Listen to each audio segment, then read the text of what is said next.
Bonjour Patrick, comment vas-tu aujourd'hui? Bonjour Phil, eh bien ça va. Un peu mieux que le temps, mais ça va. Parfait. Donc je voulais aujourd'hui reprendre un petit peu les penseurs de l'école autrichienne. Je voulais faire ça assez rapidement et ensuite donner tout simplement à nos auditeurs la possibilité d'aller creuser chacun de ces penseurs. Donc, je voulais juste reprendre très rapidement les idées principales, les contributions principales des penseurs, des économistes de l'école autrichienne, qui évidemment sont la base euh, de l'économie comme telle que nous devrions l'entendre, hein, la comprendre aujourd'hui. Il faut rappeler que l'école autrichienne était réellement présenter l'économie euh, telle qu'elle devait être comprise, je dirais, jusqu'aux années 30, jusqu'à l'arrivée de Keynes, qui a réellement politisé l'économie et introduit des notions qui, en fait, vont à l'encontre des lois économiques. On pourra parler de Keynes à une autre occasion. Euh, Keynes était un homme brillant, évidemment, mais qui avait quand même quelques lacunes en matière économique. Mais il avait quand même des qualités dans d'autres domaines.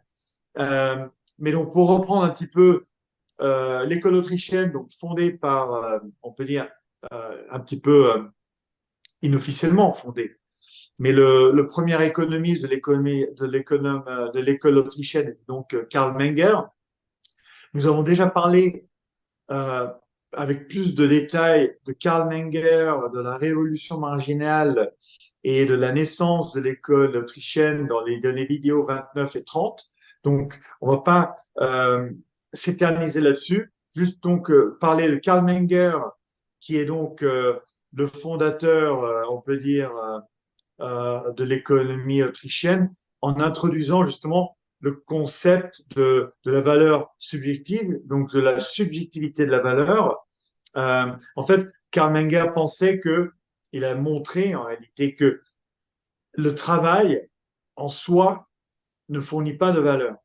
Évidemment, c'est peut-être contre-intuitif dans nos sociétés, mais imaginez si on creuse un trou, euh, cela peut avoir aucune valeur.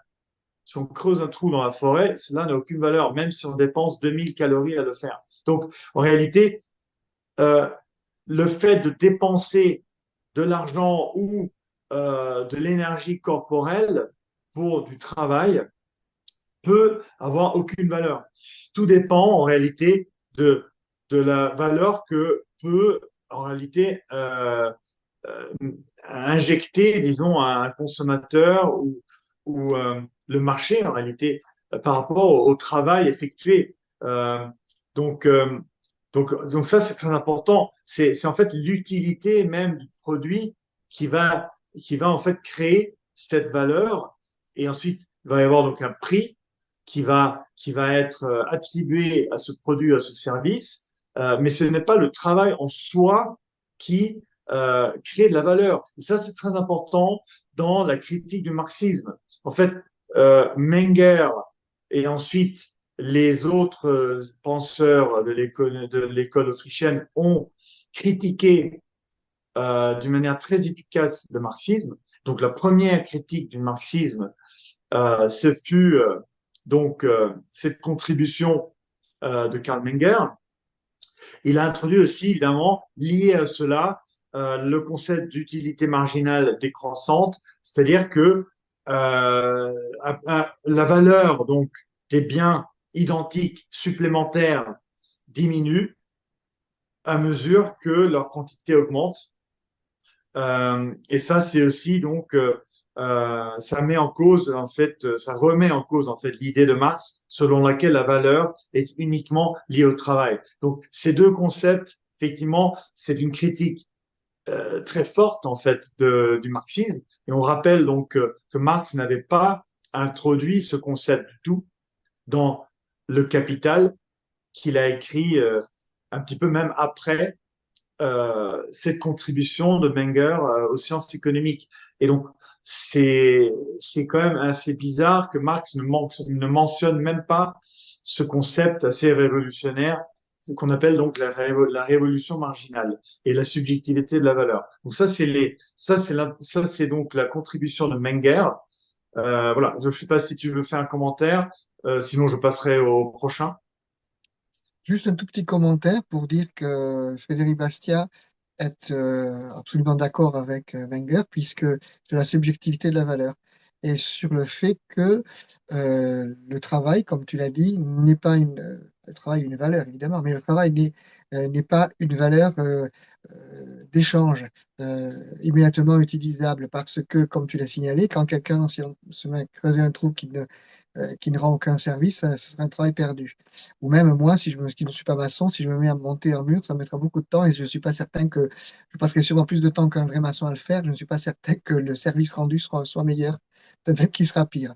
Donc tout ça pour dire que la valeur tient dans le service qui est rendu. Le travail que je fais rend un service, donc le travail que je fais a une valeur. Si le travail que je fais ne rend pas service, à ce moment-là, le travail que je fais n'a pas une valeur échangeable. Ça peut avoir une valeur pour moi. Je peux m'être défoulé et avoir creusé un grand trou. Je peux Oui, avoir accompli quelque chose, mais ce n'a pas une valeur échangeable pour la société. Et donc, la valeur a une importance dans le sens, la valeur subjective, elle dépend du service échangé ou que l'on peut échanger. On ne peut pas, on peut pas, qu'on s'appelle, dissocier le travail du service qu'il rend. Et par là même, à partir du moment où on le lie au service qu'il rend, on lui donne une valeur. Mais en soi, le travail peut malheureusement être, on va dire, gaspillé. Un des soucis qu'il y a, c'est que juste petite parenthèse, dans la société dans laquelle nous vivons, comme c'est une société qui se paupérise, les gens ont l'impression de travailler pour rien et de se crever la paillasse pour rien. Je pense que c'est un biais qui fait que pour eux, ils ont l'impression que leur travail n'est pas reconnu comme il devrait l'être. Alors c'est pas faux, mais c'est pas faux, mais ce n'est pas lié aux principes économiques de l'école autrichienne, ce n'est pas lié aux principes économiques de Bastien non plus. C'est autre chose.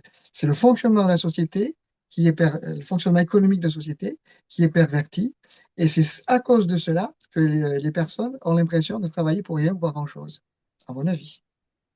oui, bien sûr. Ça, c'est un phénomène aussi social.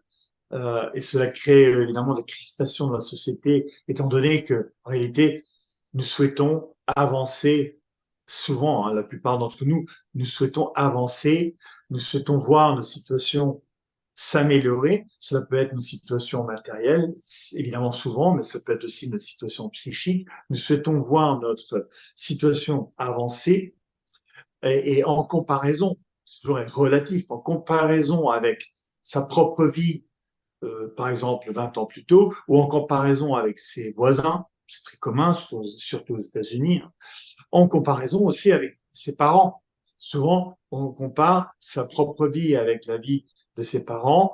Est-ce que nous pouvons, disons, euh, s'acheter de l'immobilier aussi facilement, par exemple? Donc là, ça revient tout à fait à ce que tu dis, et ça explique en partie la crispation, la frustration qui existe dans la société aujourd'hui. Et on sait bien que le prix de l'immobilier n'a pas augmenté 300% dans un marché libre. Cela n'arrive pas dans un marché libre où il n'y a pas d'entrave, par exemple à la construction de nouveaux logements, où il n'y a pas d'entrave à la création du taux d'intérêt naturel.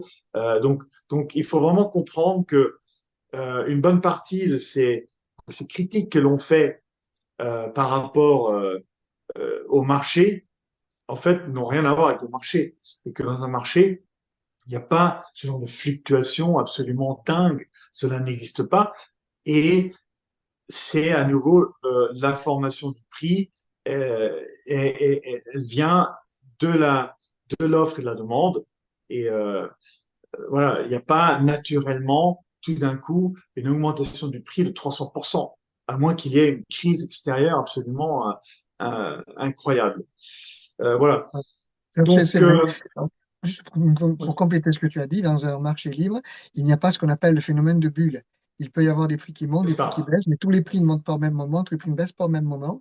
Mais il n'y a pas de bulle. Une bulle intervient parce qu'il y a une législation qui entrave le bon fonctionnement des marchés et qui crée des bulles spéculatives ou des distorsions dans le marché, distorsions de concurrence ou des arrivées de monnaie indues ou artificielles qui ne reposent sur aucune création et qui à ce moment-là créent des bulles.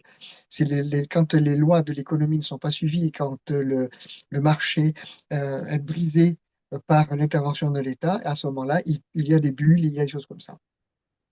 Oui, exactement.